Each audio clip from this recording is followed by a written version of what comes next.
चलो बच्चों, आज हम लोग शुरू करने वाले हैं क्लास 6 का नया चैप्टर लेसन 5, ठीक है, जिसका कि नाम है फ्रैक्शन। कुछ वर्ड में दिखाया गया है, 20 वर्ड मीनिंग है। इस वीडियो को आप लोग पॉज करके राइट कर लें।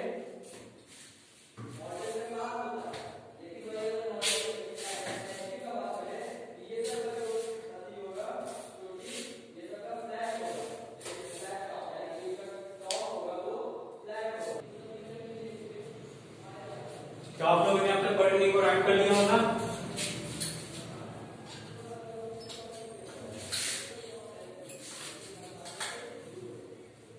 बढ़ते हैं हम लोग अपने नेक्स्ट टॉपिक की तरफ, ठीक है। तो हम लोग आज अगला टॉपिक है right the fraction of shaded portion for the flooring. Right the fraction of the sad portion for the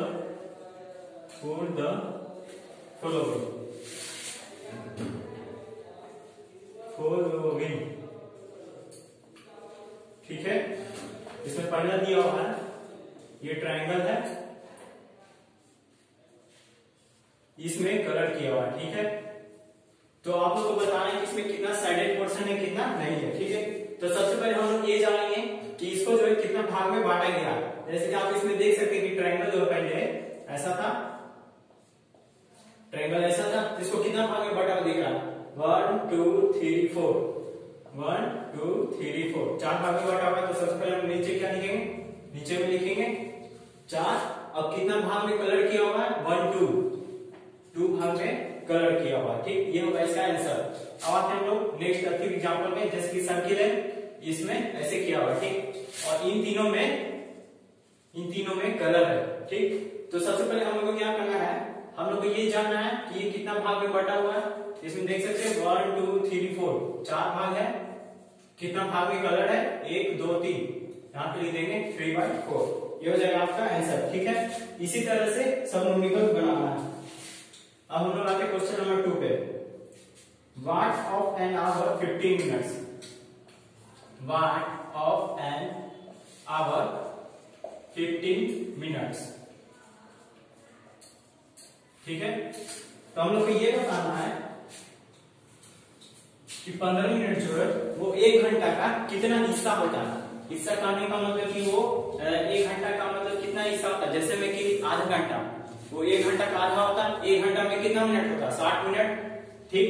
1 घंटा में होता है 60 मिनट। तो 60 मिनट को हम लोग आधा करेंगे तो कितना होगा, 30 मिनट। फिर 30 का आधा करेंगे कितना होगा, 15 मिनट। तो हम लोग ये बताना है कि 15 मिनट जो है वो 1 घंटा का मतलब कि कितना हिस्सा है, करने का मतलब कि कितना भाग है वो 1 घंटा का। जैसे कि अगर आधा घंटा बोला जाए कि आधा घंटा 1 घंटा का कितना भाग है, तो आधा है, आधा हुआ ना। 30 को जोड़ेंगे तो कितना होगा, 60 होगा। यानी कि 30 जो है वो 1 घंटा का आधा। उसी तरह से हमको 15 का निकालना है। तो ठीक है, सबसे पहले क्या करेंगे, 1 घंटा में कितना मिनट, 60 मिनट। 60 को डिवाइड देंगे यहाँ, ठीक है। इसको डिवाइड करेंगे कितना आएगा, 1/4। यहाँ पे आंसर आ जाएगा 1/4, ठीक है। इसी तरह से अगर कोई बोल दे कि मान के चलिए कि हमको 30 मिनट का निकाल के बताइए, 30 मिनट का, यहाँ पे लिखा होगा 30 मिनट, 30 मिनट। तो 30 मिनट्स का कितना होगा, 60 से इसको भी भागा दे देंगे। सबको 60 ही से भागा देना है, 1 घंटा में 60 मिनट होता है, ठीक। तो इसको भागा देंगे तो कितना आ जाएगा, 1/2, ठीक है। इसको 60 से भागा दे देंगे तो कितना आ जाएगा, 1/2। यानी कि 1 घंटा का हिस्सा, सॉरी 4/2,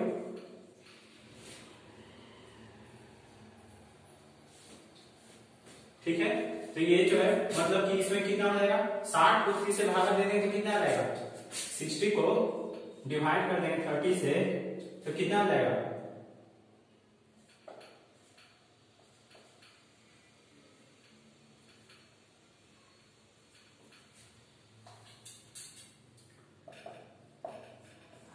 यानी कि इसका हो जाएगा कितना, 60 को भागा दे देंगे, यानी कि हो जाएगा ये 2/4, ठीक है। यानी कि 1 घंटा का हिस्सा में से ये 1 घंटा का हिस्सा में से ये दूसरा, मतलब ये कहने का मतलब कि 1 घंटा का हिस्सा में से ये आधा, जैसे कि ये था, जैसे में ये 1 था, तो उसी तरह से कितना 2 हुआ, कहने का मतलब कि आधा घंटा का ये आधा, ठीक। उसी तरह से आपको इस पे सब न्यूमेरिकल बनाना है, ठीक है। अब हम लोग का नेक्स्ट क्वेश्चन है right fraction of each. Right fraction of each. तो पहला में दिया हुआ 3 8। इसको हम लोग को फ्रैक्शन में लिखना है। कैसे लिखेंगे? सबसे पहले में क्या लिखा हुआ 3 और उसके बाद क्या लिखा हुआ 8, तो यहां लिख देंगे 8। उसी तरह से अगर दिया हुआ है तो मान के चलिए कि 5 6, तो कैसे लिखेंगे? पहले लिखेंगे 5 और उसके बाद लिख देंगे 6, ये हो जाएगा आपको फ्रैक्शन में, ठीक। इसी तरह से इसके सब में बनेगा।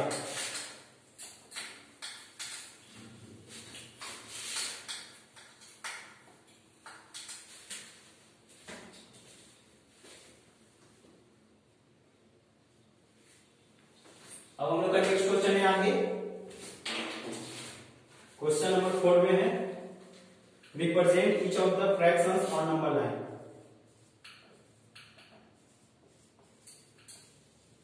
Represents each of the fractions on number line. अब जैसे में दिया हुआ है 2/3, ठीक। इसमें बताना क्या, इसमें हम लोग को नंबर लाइन यूज करके फ्रैक्शन बताना। आप लोगों ने पहले भी देखा कि कैसा होता है नंबर लाइन, ठीक है। उस हिसाब से पहले आप लोग अपना टेबल ड्रॉ करेंगे।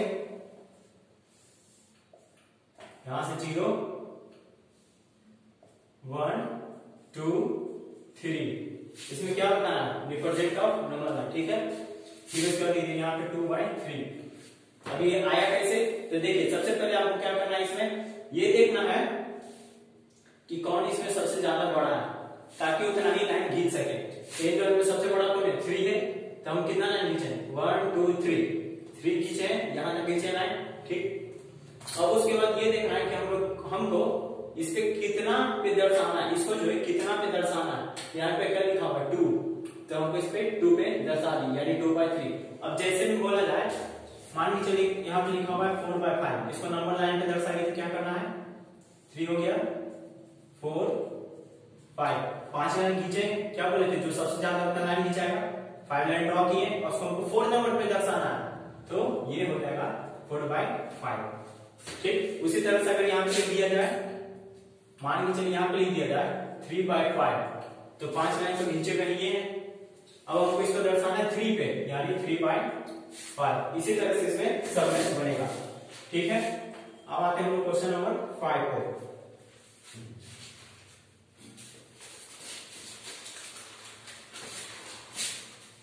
तो हम लोग का क्वेश्चन नंबर 5 में है write down the fraction represent by be on flooring. Write down the fraction represented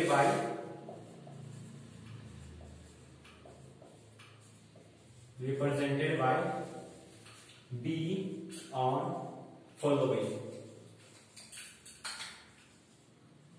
ठीक है। अब इसमें हम लोग को पहला में दिया हुआ है,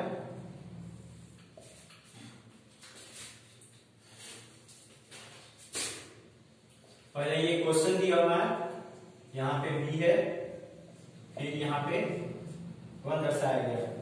तो अगर इस तरह का क्वेश्चन दिया हुआ है तो इसको सॉल्व कैसे करेंगे? सबसे पहले हमें देखना है कि इसमें जो है कितना पार्ट्स बनाया गया। जैसे कि आप देख सकते हैं इसमें क्या लिखा हुआ है 1 2 3 4, यानी 4 पार्ट्स दिख रहा है। 1 2 3 4 लिखेंगे क्या यहाँ पे? देयर आर 4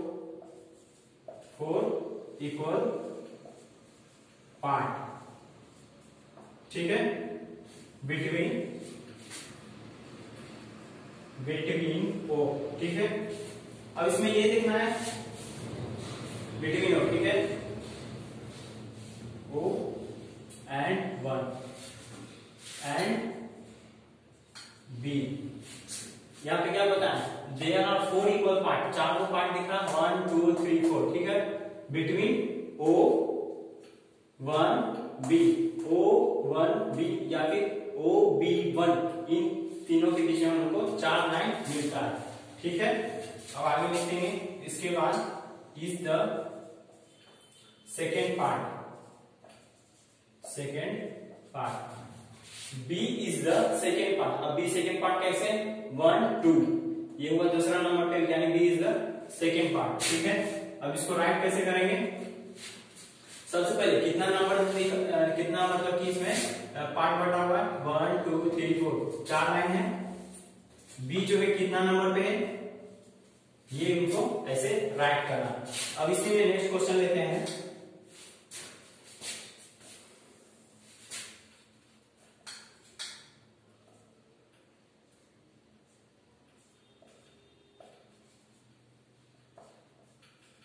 ठीक है, इस तरह से दिया होगा। अगर हमको यहाँ पे लिखना पड़े तो कैसे लिखेंगे, सबसे पहले क्या देखना है कि कितना भाग में बटा हुआ, 1 2 3 4 5 6 7, 7 है। लिखना क्या है यहाँ पे, there are 7 equal part between O 1 B या फिर ओ बी 1। अगर यहाँ पे ए लगा हुआ रहेगा तो यहाँ पे लिखेंगे 0 a 1 या 0 a 2, जो भी लिखा हो, जो यहाँ पे नंबर रहेगा, जो यहाँ पे चीज लिखा हुआ रहेगा, उसी को आप लोग को राइट करके आगे लिखना है, ठीक है। यहाँ पे लिखेंगे 7 equal parts between 0 and 1 and b, ठीक है।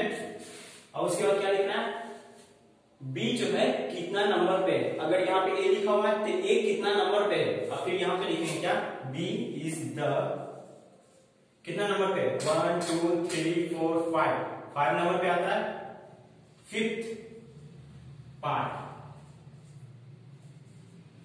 ठीक। b जो है 55 नंबर पे यानी 5th पोजीशन पे है, ठीक, यहाँ पे। अब इसको राइट कैसे करना है, b इक्वल टू, पहले टोटल लाइन कितना खींचा हुआ, 7 है। अब b जो है कितना नंबर पे आता है, 55 पे आता है, ये हो जाएगा आपका आंसर, ठीक है, ये हो जाएगा आपका आंसर। इसी तरह से इसमें सब मैथ बनाना, केवल सेंटेंस यही राइट करना है, केवल आपको क्या करना है, यहाँ पे जो नंबर दिया होगा 8 दिया होगा तो 8 लगाना है, फिर 0 1, यहाँ पे b की जगह a लगा हुआ तो a लगाना है, c लगा देना है, बस जितना पोजीशन है उसको गिव करके यहाँ पे राइट करना है। अब हम आते हैं क्वेश्चन नंबर 6 में।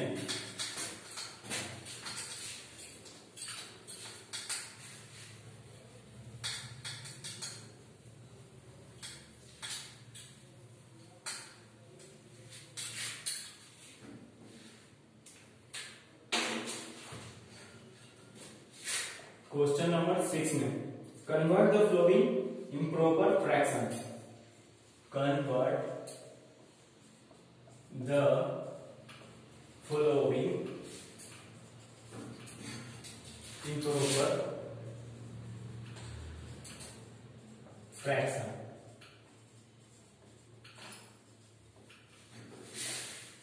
अब इसमें करना क्या है,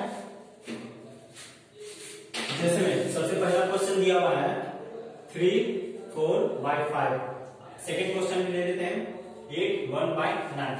इसको सॉल्व कैसे करना है, सबसे पहले आपको क्या करना है, मल्टीप्लाई करना है। किससे करेंगे मल्टीप्लाई, 5 को मल्टीप्लाई करेंगे 3 से, 5 3 से कितना हो जाएगा 15, और उसमें 4 ऐड कर देना है, ये 4 जो है इसको ऐड कर देना है, यानी 5 3 15 प्लस 4 कितना हो गया 19। अब y कितना था 5 का 5 भी आ जाएगा, ठीक है। इसी तरह से आपको ये वाला भी करना है। इसमें क्या करना है, सबसे पहले 8 को 9 से मल्टीप्लाई करेंगे कितना आएगा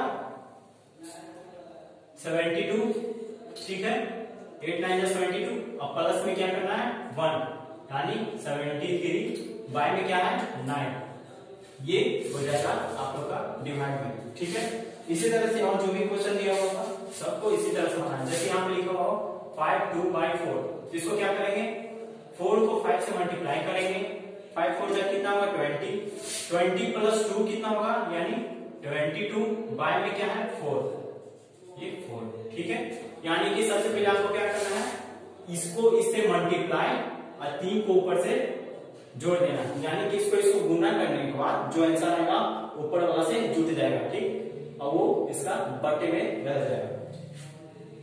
अब लोग आते हैं नेक्स्ट क्वेश्चन पे। क्वेश्चन है 7 में, right for equivalent fractions. Right for equivalent fractions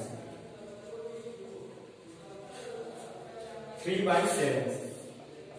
अब इसमें क्या करना है 3/7 है, और इसमें हमको क्या करना है सबसे पहले इसमें हमको 4 को फ्रैक्शन लिखना है 3/7 का। आप इसको जिससे भी गुना करेंगे दोनों में सेम टेबल लेना है, यानी कि अगर 3 को मल्टीप्लाई कर रहे हैं 2 से तो 7 को मल्टीप्लाई करेंगे 2 से। अगर आप 3 को मल्टीप्लाई करेंगे 3 से तो 7 को भी मल्टीप्लाई करेंगे 3 से।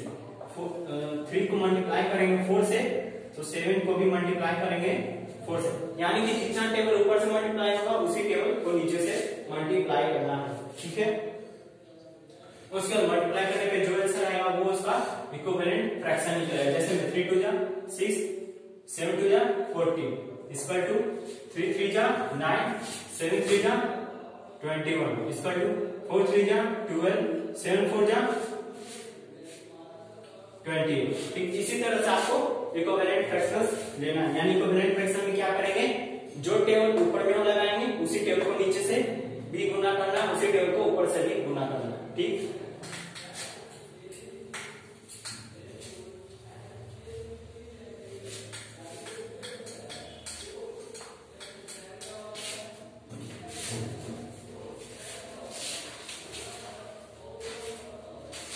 अब हम लोग बढ़ते हैं नेक्स्ट क्वेश्चन की तरफ। हम लोग का नेक्स्ट क्वेश्चन है find the value of x. Question 8 में find the value of x in each of flowing.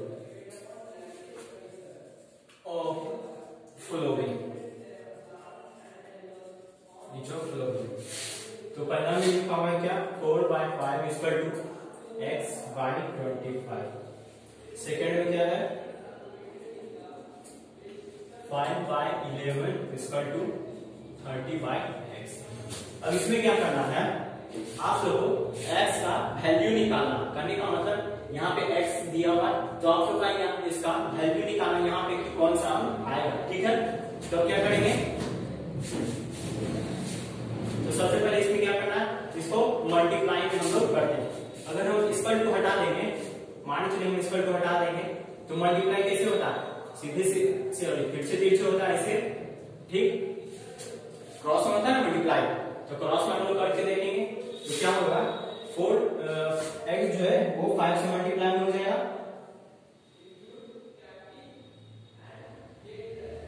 हाँ ठीक है, तो इसमें क्या करेंगे सबसे पहले 25 इंटू 4, पहले में 4 आता है तो 4 किससे मल्टीप्लाई होगा 25 से इंटू 4।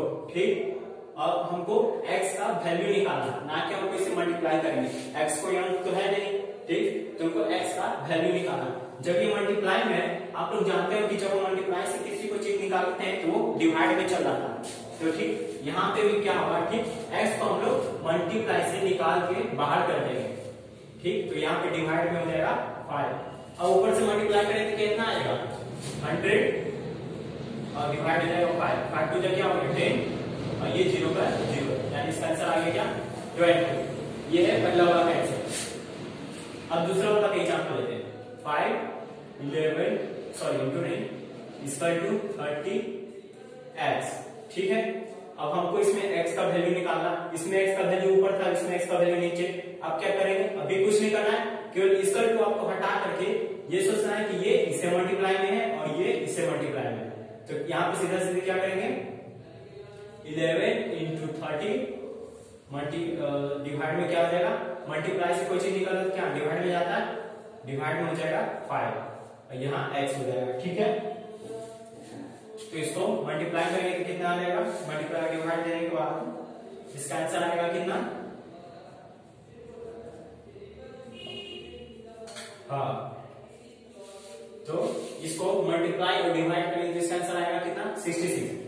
उसी तरह से आपको इसका सम मैथ बनाना है, केवल क्या करना है, अगर यहाँ पे x दिया हुआ है तो इसका 2 यहाँ पे हटा करके रफ में हटा करके केवल आपको ऐसे करना है, ताकि से मालूम चलता है कि हमको किससे मल्टीप्लाई करना है। जैसे यहाँ पे 11 को 30 से मल्टीप्लाई करना था, 11 गुणे 30 5, x तो कोई अंक है नहीं तो इसको कैसे मल्टीप्लाई करें, हमको तो x का वैल्यू निकालना है, तो x मल्टीप्लाई में इसे, तो जब कोई भी चीज मल्टीप्लाई से निकलता है तो क्या चिन्ह आता है, डिवाइड में आता है, तो बस यहाँ पे 5 आ गया डिवाइड में और x को हम लोगों ने बाहर निकाल दिया और इसका पूरा वैल्यू हो जाएगा 66।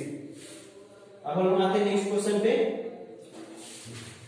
लिखा हुआ है check if following, question number 9 है, check if following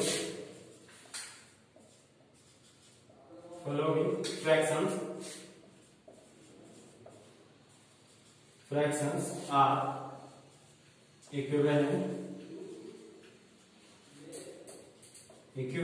or not। इसमें हम लोग को बताना है कि कौन सा जो फ्रैक्शन इक्विवेलेंट है एक दूसरे से कौन नहीं है। तो हम लोग का पहला क्वेश्चन है 3/10 एंड 15/50, 15/50। ठीक है, अब इसमें आपको क्या करना है, जैसे कि सेम ऊपर वाला में किए थे, इसमें भी हम लोग एंड को हटा देंगे और यहां से इसको ऐसे मल्टीप्लाई और इसको ऐसे कर देना है, बिल्कुल सही, इसी तरह से करना। ठीक, 15 इंटू 3 तो कितना हो जाएगा, 15 इंटू 3 कितना हो गया 150, 150 जैसे हम लोग बोलेंगे।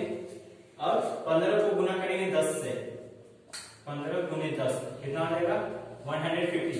तो यहाँ पे हम लोग बोल सकते हैं कि ये दोनों जो है ये दोनों एक दूसरे से बराबर है। तो यानी यहाँ पे हम लोग क्या राइट करेंगे, two products are equal, two products are equal. ठीक है, यहाँ पे लिखेंगे टू प्रोडक्ट्स आर इक्वल। ठीक, उसी तरह से हम लोग दूसरा क्वेश्चन लेते हैं 7/9 एंड 28/45। यहाँ पे हम लोग को यहाँ पे ये क्वेश्चन दिया, यहाँ पे क्या करेंगे, एंड को हम लोग हटा करके यहाँ से इसको ऐसे ऐसे हम लोग कर देंगे। ठीक है, तो 45 को मल्टीप्लाई करेंगे तो सीधा से कितना आ जाएगा 45 इंटू 7 और 9 इंटू 28 इंटू 9। अब इसको हम लोग मल्टीप्लाई करेंगे 45 इंटू 7 इंटू मल्टीप्लाई करेंगे इसे 28 इंटू 9, तो इसका आंसर कितना आ जाएगा 315। 45 इंटू 7 को मल्टीप्लाई करें तो 315 आएगा और नीचे वाला को मल्टीप्लाई करें तो कितना आएगा 250। ठीक, तो आप देख सकते हैं कि ये दोनों जो है एक दूसरे के बराबर नहीं है, ये दोनों एक दूसरे के बराबर है, ऊपर भी 150 आता है नीचे भी 150 आता है, यहाँ 315 यहाँ पे 252। यहाँ पे हम लोग क्या लिखेंगे, two products are not equal, two products are not equal. ठीक है, इसी के साथ आप लोग का ये चैप्टर समाप्त होता है। आप लोग इसी तरह से आगे मैथ बनाते रहिएगा, जो एक्सरसाइज में दिया होगा सब एक्सरसाइज में सीखा वो मैथ बता दिए, उसमें से आप लोग बनाते जाइएगा।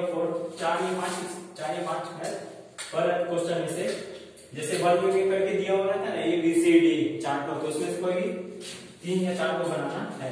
ठीक है, तो इसी के साथ आप लोग का ये क्लास समाप्त होता है।